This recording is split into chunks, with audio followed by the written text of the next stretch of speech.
Maria Elena Bergoglio, unique sœur survivante du pape François, est restée dans l'ombre pendant des années, permettant à son frère d'assumer le rôle principal et de diriger l'Église catholique sans distraction. Cependant, après les rumeurs et le chaos qui ont entouré le pape François, ces révélations récentes sur son ascension à la notoriété mondiale ont surpris tout le monde. Elle s'ouvre sur un parcours rempli de foi, de sacrifices et de vérités personnelles choquantes qui sont profondément émouvantes. Alors, que se passe-t-il quand la figure la plus puissante de l'Église est vue à travers les yeux de sa propre sœur? Explorons ensemble cette histoire fascinante. Maria Elena Bergoglio a grandi dans un foyer où la foi n'était pas seulement un aspect de la vie, mais son fondement même. Née en 1948, elle était la plus jeune des 5 enfants d'une famille marquée autant par la lutte que par l'amour. Son père, Mario, avait émigré d'Italie en quête d'une vie meilleure pour sa famille. Il travaillait sans relâche comme comptable pour les chemins de fer, effectuant souvent de longs trajets. Sa mère, Regina, était le pilier silencieux du foyer, élevant les enfants avec humilité et résilience. La vie à Buenos Aires en tant que famille d'immigrants n'était pas facile, mais les Bergoglio ne se plaignaient jamais. Ils se soutenaient mutuellement, travaillaient dur et maintenaient leur foi. Dès son jeune âge, le frère de Maria Elena, Jorge Mario, l'homme qui deviendrait le pape François, se distinguait non pas parce qu'il cherchait l'attention, mais parce qu'il portait une responsabilité qui en faisait un leader naturel parmi ses frères et sœurs. Il aidait aux tâches ménagères, offrait du réconfort dans les moments difficiles et semblait toujours plus âgé que son âge. Quand la tragédie frappa et que son frère aîné Alberto décéda, Jorge prit les choses en main sans hésiter. À la mort de son père, il n'hésita pas non plus. Malgré la grande perte, il prit du travail supplémentaire pour soutenir la famille. Il n'y eut ni drame ni fanfare, il fit simplement ce qui devait être fait. Maria Elena se souvient souvent comment, même dans les moments les plus durs, la foi de Jorge ne faiblissait jamais. Sa conviction inébranlable que Dieu pourvoirait donnait de la force à toute la famille. Il portait une petite Bible partout, même à l'adolescence, semblant destinée à quelque chose de plus grand. Mais Jorge n'était pas entièrement absorbé par la prière. Il avait aussi un esprit brillant et curieux, explorant des thèmes bien au-delà du domaine religieux. Il étudia la chimie, travailla un temps comme chimiste et était profondément passionné par le football. Son amour pour la science et la foi coexistaient côte à côte, sans que l'un offense l'autre. Cependant, sa dévotion profonde restait son ancre constante. Leur maison était un microcosme de l'expérience immigrée, modelée par les luttes et les complexités de s'adapter à la vie dans un pays étranger. Jorge, plus que quiconque, comprenait cette dualité. Il savait ce que c'était que de se sentir déchiré entre deux cultures, n'appartenant pleinement à aucune. Ainsi, quand il décida d'entrer dans la prêtrise, ce ne fut pas seulement une décision personnelle, ce fut un tournant qui résonna dans toute sa famille. Maria Elena, bien que profondément supportive, ne put s'empêcher de ressentir une perte. Elle savait que son choix l'éloignerait du futur qu'ils avaient partagé, mais au fond d'elle, elle savait que c'était son appel, un dessein bien plus grand que tous. Maria Elena n'imaginait jamais que sa vie tranquille à Ituzaingó, en Argentine, serait un jour au centre de l'attention mondiale. Mais quand Jorge devint le pape François en 2013, tout changea. Pour Maria Elena, elle était la sœur du pape. Le monde voulait tout savoir sur elle, sa famille, sa vie. L'attention était écrasante, mais Maria Elena resta la même. Elle avait sa propre vie, élevant ses 2 enfants avec son mari Adolfo Valjospan, maintenant les mêmes valeurs transmises par ses parents. Son fils, également nommé Jorge en hommage à son oncle, était un hommage vivant à l'homme qui avait façonné sa vie de tant de façons. Pourtant, le poids des accomplissements de son frère était difficile à porter. Son chemin l'avait emmené loin de la maison, et rien ne serait plus jamais comme avant. Quand Jorge, à 21 ans, annonça qu'il entrerait au séminaire, ce ne fut pas exactement une surprise, mais cela sembla un moment de confrontation. Sa décision, qui avait toujours paru une possibilité, devint soudain une réalité définitive. C'était comme si son destin se déroulait silencieusement devant eux, mais maintenant clair et inébranlable. Pour Maria Elena, la décision de Jorge semblait une perte personnelle. Il n'était pas seulement son frère, il était son protecteur, celui qui la faisait rire, qui allégeait son fardeau et qui était toujours là quand la vie devenait lourde. Avec son choix, Maria Elena savait qu'il s'éloignerait. Et avec cela, le nom Bergoglio s'éteindrait, Jorge étant le seul homme survivant. L'appel de Jorge portait un poids bien au-delà de sa propre vie, il signifiait que sa famille perdrait quelque chose d'irremplaçable. Sa décision semblait à la fois une bénédiction pour lui et un sacrifice pour la famille. Sa mère Regina soutenait le chemin de Roré, mais Maria Elena voyait la tristesse silencieuse dans les yeux de sa mère. Ma mère le soutenait, mais je pense qu'elle pleurait en privé, réfléchit Maria Elena plus tard. Elle savait que le chemin de Roré serait solitaire et difficile, et que cela l'éloignerait d'eux. Roré, toujours sensible aux émotions de sa famille, percevait l'agitation intérieure de Maria Elena. Un jour, il la prit à part et lui parla doucement, « Maria, je sens que je suis appelé à quelque chose de plus grand que moi-même. Il ne s'agit pas de vous laisser tous derrière, mais de servir un dessein plus grand. » À ce moment, Maria Elena comprit. Ce n'était pas seulement un choix de Roré, c'était qui il était destiné à être. Les années suivantes furent marquées par des lettres, des messages longs et réfléchis de Roré, remplis d'histoire, d'encouragement et d'amour. Nous lui manquions terriblement quand il est entré au séminaire, admit Maria Elena, mais ces lettres nous rappelaient toujours qu'il nous portait dans son cœur. Bien que la distance entre eux ait grandi, ces lettres maintenaient le lien vivant, un rappel qu'il était encore avec eux en esprit, sinon en personne. Puis, en 2013, Roré devint le pape François, et les émotions de Maria Elena explosèrent d'orgueil et de peur mêlée. C'était terrifiant, confessa-t-elle, réfléchissant à la couverture médiatique frénétique qui suivit l'ascension de son frère au pontificat. Le monde exigeait maintenant son temps, son énergie et sa présence. Avec cette demande vint un changement dans leur relation fraternelle. Les conversations décontractées et les rires partagés, autrefois si fréquents, devinrent de plus en plus rares. Roré était mon protecteur, dit-elle. Après son départ, je n'ai même pas réussi à l'appeler. Maria Elena comprenait que le chemin de Roré n'était pas de laisser la famille derrière, mais de l'élargir. Son amour, son sens des responsabilités et sa protection n'étaient plus seulement pour eux, sa famille appartenait maintenant au monde. Il avait échangé le rôle de frère contre celui de père spirituel, embrassant un appel qui exigeait tout de lui. Même avec cette compréhension, il y eut des moments où Maria Elena souhaita que les choses aient été différentes. Je sentais que j'avais perdu mon frère pour le monde, admit-elle. Quand la nouvelle de l'élection de Roré comme pape se répandit, elle fut submergée non seulement d'orgueil, mais de tristesse. Elle savait ce que cela signifiait. Roré ne serait plus seulement son frère, ni même le cardinal Bergoglio, il était maintenant le pape François, une figure mondiale. Le temps déjà limité entre eux deviendrait encore plus rare. Malgré le tourbillon d'émotions conflictuelles, Maria Elena n'a jamais remis en question la décision de son frère. Elle avait été témoin de sa foi profonde, de son engagement inébranlable envers les pauvres et de son refus de se détourner de ceux qui avaient besoin d'aide. Dès le moment où Roré entra au séminaire, Maria Elena savait que son cœur appartenait à quelque chose de plus grand que lui-même. « Je n'ai jamais douté de son appel », dit-elle. C'était toujours qui il était destiné à être. Maria Elena a toujours été contente de rester en coulisses, observant son frère Roré Mario Bergoglio se transformer en quelque chose de bien plus grand qu'aucun d'eux n'aurait pu imaginer. Elle n'a jamais cherché l'attention, n'a jamais essayé de parler en son nom. Mais cela ne signifiait pas qu'elle n'était pas attentive. Dès que la vie de Roré commença à se dérouler sous les yeux du public, Maria Elena perçut le poids qu'il portait, les sacrifices qu'il faisait et l'examen minutieux qui suivait chaque choix. À mesure que Roré montait dans les rangs de l'Église catholique, son passé devint la cible d'un examen intense. Les murmures commencèrent, des accusations selon lesquelles, pendant la brutale dictature militaire en Argentine, une époque marquée par les enlèvements, la torture et les assassinats, Roré était resté silencieux alors qu'il aurait dû s'exprimer. Certains suggérèrent même qu'il avait des liens avec le régime. Pour Maria Elena, ces allégations n'étaient pas seulement infondées, mais une distorsion complète de tout ce que représentait son frère. Elle connaissait Roré mieux que quiconque. Notre famille a fui l'Italie parce que notre père était antifasciste. Roré ne décevrait jamais nos parents, dit-elle aux intervieweurs d'une voix ferme, mais chargée de conviction. Il était inconcevable pour elle que quiconque puisse croire que son frère, un homme qui avait passé sa vie à lutter pour les pauvres, les opprimés et les démunis, puisse s'allier à la tyrannie. Maria Elena comprenait les complexités de ces années sombres. En tant que leader des Jésuites en Argentine, Roré fut placé dans une position où même un mot pouvait signifier un désastre. Elle savait que s'exprimer imprudemment aurait pu coûter de nombreuses vies. Il choisit donc une résistance plus silencieuse et calculée, une qui protégerait ceux en danger.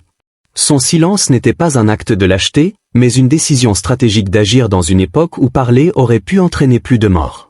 L'une des accusations les plus persistantes concernait 2 prêtres jésuites détenus et torturés pendant la dictature.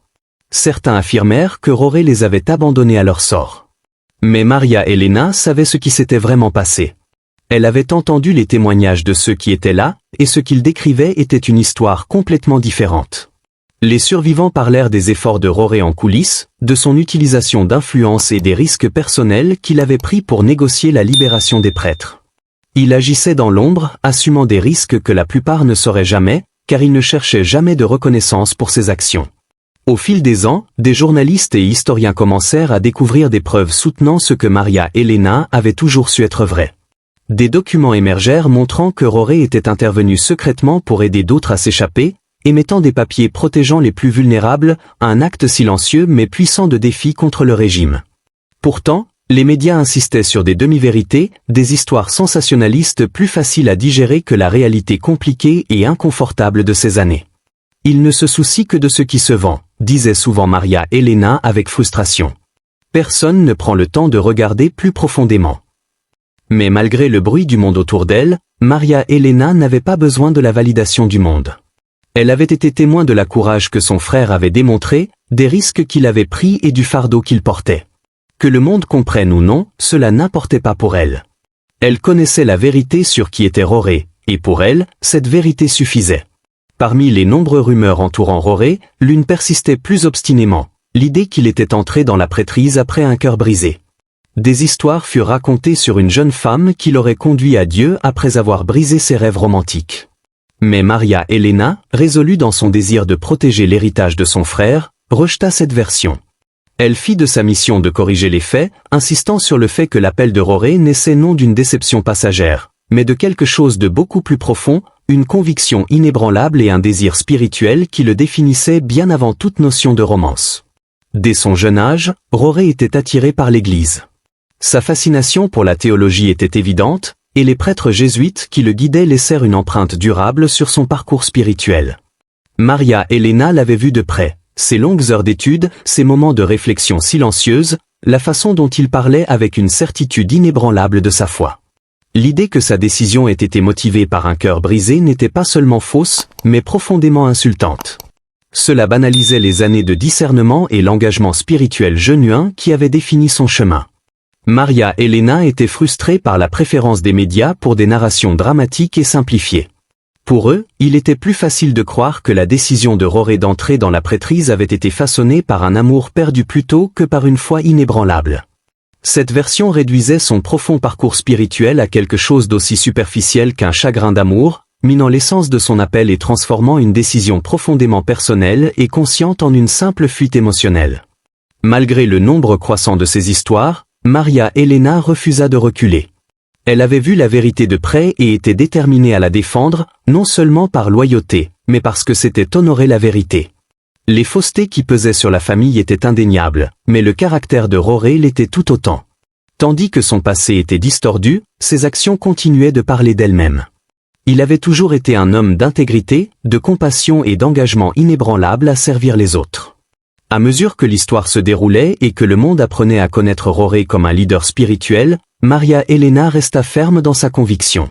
Elle savait sans doute que l'homme que le monde voyait maintenant était le même frère avec qui elle avait grandi, un homme non façonné par un chagrin, mais par un profond et durable sens du dessein. Pendant des années, Maria Elena Bergolo vécut silencieusement, loin du poids de l'examen public. Elle avait choisi une vie privée, séparée de l'attention croissante autour de son frère aîné. Mais en 2013, quand Roré Mario Bergoglio devint le pape François, tout changea. Des rumeurs circulèrent, des critiques émergèrent, et soudain son frère, l'homme qu'elle avait connu toute sa vie, était disséqué par le monde. Au début, elle resta silencieuse, comme elle l'avait toujours fait. Mais à mesure que les accusations augmentaient, sa nécessité de parler grandit aussi. Je suis restée silencieuse pendant des années, respectant le choix de Roré de vivre une vie publique tout en maintenant la mienne privée, admit-elle dans l'une de ses rares interviews. C'était horrible, mais en tant que sœur, je ne pouvais pas rester les bras croisés en voyant son nom et son caractère traîner dans la boue. Je voulais que les gens voient le vrai Roré pas seulement comme le pape, mais comme un homme qui a souffert, lutté et surmonté. Pour Maria Elena, les attaques étaient profondément personnelles. Elle savait des sacrifices qu'il avait faits, des fardeaux qu'il portait, de la force silencieuse qui le définissait. Et pourtant, elle savait que son frère ne se défendrait jamais. Il ne l'avait jamais fait. Son humilité était à la fois sa plus grande vertu et peut-être sa plus grande vulnérabilité. Il endurait les critiques avec grâce, refusant de riposter. Mais elle ne le pouvait pas. S'il ne se battait pas, elle se battrait pour lui. Ce n'était pas seulement pour la famille, c'était pour les valeurs que leurs parents leur avaient inculquées, se tenir ferme face à l'injustice. Nos parents nous ont appris à défendre la vérité, quel qu'en soit le coût, dit-elle. Roré est la preuve vivante de cette leçon, et je ne pouvais pas laisser leur sacrifice être éclipsé par des mensonges. Ainsi, elle fit un pas en avant, accordant des interviews, partageant des histoires, peignant un portrait plus complet de l'homme derrière les vêtements papaux. Ce ne fut pas une décision facile, elle avait passé sa vie à éviter les projecteurs, et maintenant elle se plaçait volontairement devant eux. Mais elle savait que cela devait être fait. Nos parents nous ont appris à défendre la vérité, quel qu'en soit le coût, répéta-t-elle. Roré est la preuve vivante de cette leçon, et je ne pouvais pas laisser leur sacrifice être éclipsé par des mensonges. Avec le temps, elle accepta quelque chose de douloureux mais inévitable. Son frère n'appartenait plus seulement à leur famille, il appartenait au monde, à l'Église, aux millions qui le regardaient pour guidance. Cette compréhension ne rendit pas plus facile de le voir mal compris, mais renforça sa détermination. Le coût émotionnel de s'exprimer était indéniable. C'est difficile de voir quelqu'un qu'on aime critiquer si durement, surtout quand on connaît la vérité, confessa-t-elle. Mais ma foi me donne de la force, comme elle en donne à Roré. Ensemble, nous affrontons ces défis avec l'aide de Dieu. Pourtant, en le défendant, elle trouva quelque chose d'inattendu, la paix. Après des années de silence, elle ne se sentait plus impuissante. Elle ne protégeait pas seulement son frère, elle défendait les valeurs avec lesquelles ils avaient été élevés, humilité, intégrité et un engagement inébranlable envers la vérité. Au milieu du bruit de l'examen public, des controverses et de l'adoration mondiale, une relation silencieuse et profondément personnelle continue de défier les attentes. Le lien entre le pape François et sa sœur Maria Elena est différent de ce que la plupart imaginent. Enraciné non dans de grands gestes d'affection, mais dans le type de connexion inébranlable qui existe au-delà des mots. Ils sont nés dans la même famille, mais ont suivi des chemins très différents. Lui, le premier pape latino-américain, portant le poids spirituel de plus d'1 milliard de catholiques, elle, une femme qui a vécu sa vie loin des projecteurs, contente de son existence tranquille. Et pourtant, malgré les années et les circonstances extraordinaires qui les ont séparés, leur lien reste indéfectible. Maria Elena réfléchit souvent à la nature de cette connexion. Elle n'a jamais exigé de communication constante, jamais dépendu de gestes élaborés. Au contraire, elle prospère dans les espaces entre les mots, dans les prières silencieuses qu'ils s'offrent mutuellement, dans la compréhension mutuelle qui ne vient qu'avec le temps. Nous n'avons pas besoin de dire beaucoup pour savoir ce que l'autre ressent, révéla-t-elle dans une interview. Parfois, une simple lettre ou une prière silencieuse suffit à me rappeler que Roré pense à moi, comme je pense à lui. Cette compréhension tacite fut construite bien avant que le monde ne connaisse le nom de pape François. Grandissant dans une famille de 5 enfants, la dynamique fraternelle portait une proximité spéciale. Malgré les années qui les séparaient, Roré, l'aîné et naturellement protecteur, assumait souvent le rôle de frère et de gardien. Maria Elena se souvient vivement des nuits où il lui lisait des histoires quand elle était enfant, non seulement pour l'amuser, mais pour instiller des valeurs qui façonneraient leur vie, compassion, humilité et foi. Il n'était pas seulement mon frère, il était comme un second père pour moi, partagea-t-elle. Même quand la vie devenait difficile, Roré trouvait toujours un moyen de me protéger et de me guider. Cette base d'amour et de confiance les soutint à travers les épreuves de la vie adulte. Même alors que Roré devenait prêtre, évêque et finalement pape, leur relation resta intacte face aux pressions de la gloire. Malgré toute la grandeur de sa position, le pape François reste profondément enraciné dans les valeurs familiales qui l'ont façonné.